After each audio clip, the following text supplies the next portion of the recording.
Well, good afternoon. I want to welcome all of you to the very first National Security Conference to be sponsored by the Bay Area Chancellor's Council of the Institute of World Politics. And I have two charter members of our Bay Area Chancellor's Council, and that's Arthur Stromberg and David Haynes. Would you raise your hand there? There we go. And also, I shouldn't say that without mentioning Lindsay, because she's a big part of this too. And the other two members are Pam and David Hackman, and they are overseas right now. I'm John Lovewell. I'm a trustee at the Institute of World Politics. I've been on the board for 12 years, and some of you know I'm a real estate guy here in Silicon Valley. The Institute of World Politics is an independent graduate school of national security and international affairs based in Washington, D.C., about 8 blocks from the White House. We offer 5 master's degrees and 17 certificate programs in various aspects of national security, statecraft, and intelligence.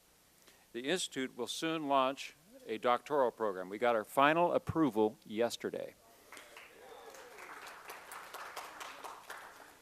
About 45% of our 150 students are mid-career professionals from the intelligence community, the military, the State Department, or the legislative or executive branches. Students include Army colonels, mid-level State Department officials, and career FBI officers, to name a few.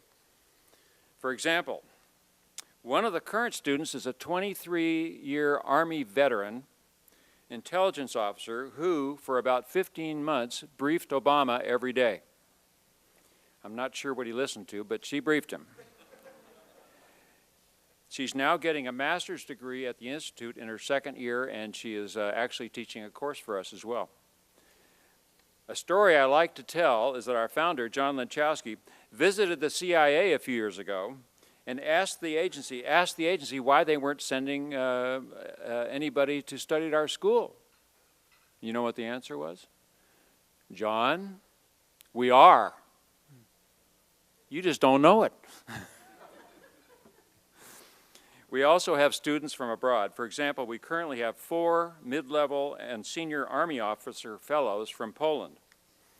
So with half of the student body as recent college grads, many of whom have had little serious exposure to Western civilization or the foundational principles of our nation in their undergraduate experience. It's hard to believe for those of us of a certain age, but this is true. It's sadly true. For them, this school is a revelation because we focus on these ideas in our required curriculum. We find these subjects critical if we are to educate leaders dedicated to a cause greater than themselves. To summarize, the Institute is focused on developing leaders with a sound understanding of international realities and the ethical conduct of statecraft, all based on knowledge and appreciation of the founding principles of the American political economy and the Western moral tradition.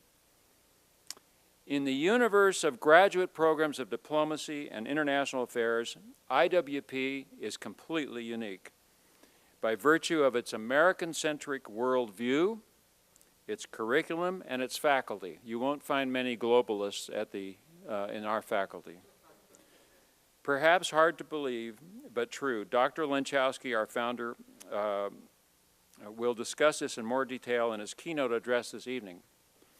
But I would say this: we believe our principled and informed graduates can improve the culture and effectiveness of leadership in Washington.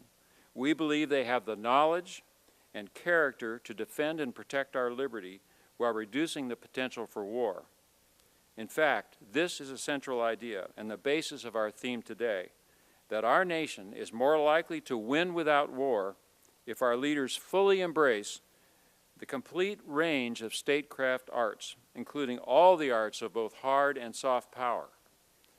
In addition to military power, diplomacy, economic influence, intelligence, and counterintelligence, the soft power arts of public diplomacy, political influence, opinion formation, and cultural outreach, such as hospitalships and Peace Corps, are vital to winning hearts and minds and discrediting tyranny and evil.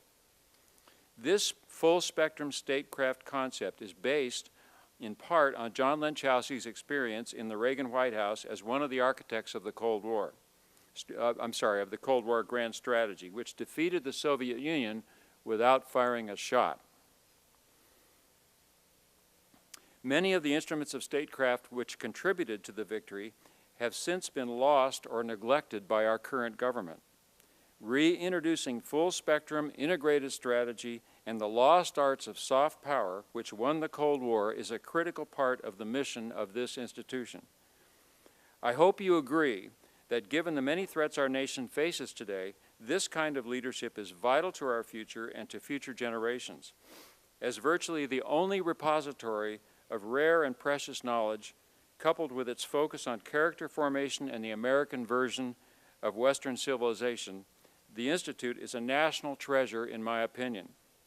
If IWP succeeds in its mission, if we can improve the culture and effectiveness of leadership in Washington, then our children and grandchildren will have a much better chance of enjoying the freedom and prosperity all of us in this room have enjoyed. That's why I'm privileged to serve this cause. This afternoon, we are giving you 3 presentations from 2 professors and a recent alumnus to give you a sense of the expertise found at the Institute. These are appetizers for the keynote addresses this evening at dinner.